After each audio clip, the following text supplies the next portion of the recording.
Olá! Nesse vídeo nós vamos dar continuidade aos nossos estudos aqui de Decorators. A gente viu no vídeo passado como é que trabalha um pouco as funções, como é que a gente pode criar uma função assim pacotada, né? Uma função com outras funções dentro. A gente estudou já isso. É essencial você entender essa lógica de funcionamento. Se não entender essa lógica, não vai conseguir compreender esse vídeo agora. Então, para entender, né, o funcionamento do Decorators, é extremamente importante você ter assistido o vídeo passado que eu estou deixando aí no card ou também no link na descrição desse vídeo. Então assista primeiro a esses vídeos, depois volte aqui para continuar acompanhando e entender a utilidade dos Decorators dentro do uso aqui do Python. Mais uma vez, os Decorators servem para modificar a estrutura de uma função, pode ser também de um método, pode ser de uma classe, para fazer modificações peculiares ali, particulares àquelas funções e não modificar todas as demais funções. Porque, por exemplo, vamos supor que a gente tem essa função f aqui em várias partes do nosso código. Só que a gente só quer mudar uma particularidade dessa função f, que é, por exemplo, botar início, depois botar um final no meio desse olá. Então a gente vai e usa uma função como essa, né? E um decorador que eu vou mostrar para você já já. Mas antes vamos só fazer uma breve revisão do que a gente viu no vídeo passado, que foi o seguinte: a gente está aqui, ó. Vamos usar essa função f1 e dentro dessa função f1 a gente vai colocar essa função f, que é essa daqui, ó. Então eu vou botar f1, dentro de f eu vou usar esse f. Então vai ficar como? Vai ficar aqui, eu vou botar f1 e f. Se eu executar agora essa linha, olha aí, a gente viu que nada acontece, né? Mas se eu abrir e fechar parênteses, a gente vai ter a execução dessa parte. Tudo tranquilo. Se eu fechar isso, abrir e fechar parênteses aqui, também eu vou ter, né, essa mesma observação. Então, tudo bem. Veja só, se eu quiser agora utilizar um decorator para pegar e fazer exatamente o que eu fiz, só que de uma maneira simplificada, modificando apenas essa função daqui, ó, eu posso pegar essa função que eu acabei de selecionar e decorar ela com essa função aqui. Decorar ela com essa função f1. E como é que eu faço isso? Usando essa técnica de decorators aqui com Python, que é exatamente botar um arroba, depois eu boto o nome da função que eu quero fazer, né, que eu quero decorar a função aqui de referência. Pois bem, fazendo isso, eu agora já pego toda a funcionalidade dessa função e atribuo para dentro dessa outra. Veja que interessante. Então, agora eu vou até comentar isso. A forma de eu chamar é só essa. Eu abro e fecho, né, essa função aqui, ó. Eu executo ela normalmente. Boto F, abro e fecho parênteses. Então, eu vou chamar essa função em primeira instância. Essa função aqui vai entrar, esse print, ó. Esse print olá vai entrar, ou seja, vem para cá. Então, eu vou ter início, print olá e depois print final. Então, é apenas isso que eu faço. Se eu executar, olha aí, é exatamente igual a antes, está vendo? Então, eu fiz uma forma, né, de simplificar toda essa sintetização que eu mostrei para você aqui mais complexa, apenas colocando esse decorator, apenas modificando, né, decorando essa função que eu quero fazer a modificação, ou seja, eu quero aplicar toda essa metodologia que já já eu vou mostrar para você uma aplicação mais sólida. Inclusive também a gente está aplicando numa playlist que eu tenho aqui também no YouTube, que é uma playlist que a gente vai fazer um robô com Telegram. E a gente usa muito, com muita frequência, os decorators. Então ali você também pode acompanhar na prática. Estou deixando aqui no card essa playlist para você também acompanhar, caso você queira uma aplicação mais prática, que é, por exemplo, utilizar a API do Telegram.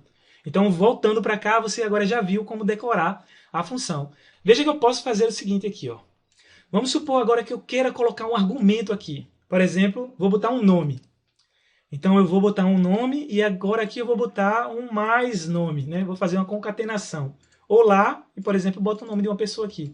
Aí veja, note que essa função, ela agora tem um argumento. Só que a forma de eu decorar aqui, ó, esse decorators aqui, do jeito que está, a função wrapper, ela não entra argumento algum, tá vendo? Não entra. Então, se eu executar do jeito que está, né, eu vou ter problemas. Veja, eu vou executar para você ver. Deixa eu executar aqui. Olha só.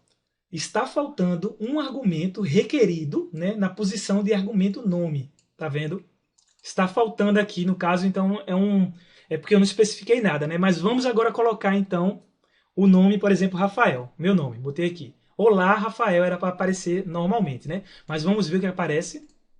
Olha só, a função wrapper, ela não tem argumento algum dentro dela para ser trabalhado aqui, ó, na função. Não tem essa possibilidade. Mas você nota aqui, ó, um argumento está dado. Ou seja, esse argumento dado é o quê? É exatamente esse nome. Ela não tem, né, a possibilidade de trabalhar, de tratar, de manipular essa entrada de nome, mas eu estou fornecendo. Então, como é que eu faço agora para fornecer argumentos que vão entrar dentro da minha função que eu estou decorando, né? Que eu estou fazendo aqui, decorando essa função principal. Então, eu faço o quê? Eu vou usar agora uma observação que muita gente fica confuso, mas não tem nada de confuso, é muito fácil, isso aqui é bem simples, que é o quê? Colocar a possibilidade de argumentos gerais, de argumentos de uma função. Então a função entra aqui, eu vou precisar agora botar uma especificação, funções que entrem nessa parte de empacotamento, né, do Wrapper. Eu posso colocar funções com várias variáveis aqui para fazer a manipulação. Então como é que eu faço isso? Eu boto assim, ó, args, de argumentos, boto um asterisco na frente, atenção, depois eu boto uma vírgula. Aí boto asterisco, vou botar kwargs. Só para botar assim, ó, eu entro com a especificação de argumentos e aqui eu boto uma generalização, que eu posso ter vários outros argumentos. Isso aqui representa aqueles 3 pontinhos, né? Uma reticência, significa que eu posso botar quantos argumentos eu quiser numa função geral qualquer, que é essa função aqui. Essa função qualquer entra com uma quantidade n de argumentos. Então, esses n de argumentos, isso aqui é a forma de eu especificar a possibilidade de colocar qualquer tamanho de argumentos. Eu vou, inclusive, Ctrl+C aqui e Ctrl+V nessa parte para ficar fechado agora a minha função. Então, do jeito que está, agora vai funcionar normalmente. Veja só, vou agora executar isso. Olha só que interessante, início, e agora olá, ele pegou esse argumento daqui e jogou para cá, né? Uma vez que ele veio para a função wrappers, né? Ele especificou, eu tenho um argumento apenas. Então veio o início, depois ele aplicou essa função, que nada mais é que chamar isso, colocando o nome que eu coloquei aqui, Rafael, depois botou final e fechou, finalizou tudo. Veja que eu poderia também criar aqui, Rafael, sei lá, e colocar aqui outro argumento. Por exemplo, x. Estou bem sem criatividade, botei só um x aí. Então agora eu vou botar um mais e agora x, por exemplo. Pronto, estou concatenando. Atenção que esse mais aqui é para concatenar, hein? Não é um mais de soma, não. Pode ver que aqui é uma string, então ele vai interpretar como um módulo de variável base a string, e esse mais vai servir de concatenação. Então agora eu vou concatenar essas duas variáveis. Veja que eu tenho que colocar outro argumento aqui, né? Tem que botar uma vírgula e o argumento representando o meu x. Do jeito que está vai dar problemas, olha, tá vendo? Está faltando, né, um argumento, então o que eu faço? Boto uma vírgula e vou botar outra frase aqui, qualquer coisa. Vou botar, olá, Rafael. Tudo bem, por exemplo, sei lá, coisa assim, ponto. E agora eu executo. Veja que interessante, vai pegar normalmente, ó. Entrou. Veja que eu vou colocando agora quantos argumentos eu quiser. Posso botar uma vírgula e um y agora e botar outra coisa aqui. Outro tratamento, né, com essa outra variável y, sem problema algum. Por quê? Por causa dessa especificação aqui, ó. De eu generalizar a possibilidade de argumentos que está entrando aqui na minha função base. Enfim, você agora já entendeu aí a estruturação do negócio e agora já sabe como é que funcionam os decorators, né? Serve para fazer decorações, ou seja, alterações específicas em uma função para não precisar sair mudando o nome delas em várias outras partes do nosso código. Veja que se essa função f precisasse apenas desse tipo de tratamento, né, específico, só em algum ponto lá do nosso código, eu botaria só isso. Eu boto só isso e acabou. Se as demais funções f que eu só quero plotar, por exemplo, olá, nome, mais esse x aqui, eu não preciso, né, colocar isso. Eu deixo do jeito que estava, mas eu quero decorar em específico alguma, então eu boto o arroba f1, né, que é o nome dessa função, por exemplo, e assim eu faço o decorators dela. Tudo bem? Vamos agora pegar um exemplo que eu já tenho até aqui copiado e colado, vou comentar tudo isso.